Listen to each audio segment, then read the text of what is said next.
দাবি কল্যাণীতে অনুষ্ঠিত হচ্ছে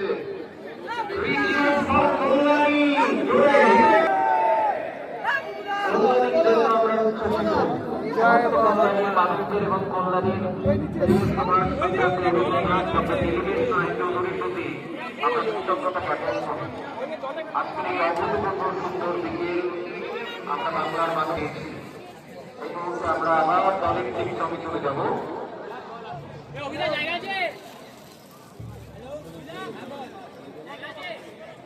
দেখতে পাচ্ছি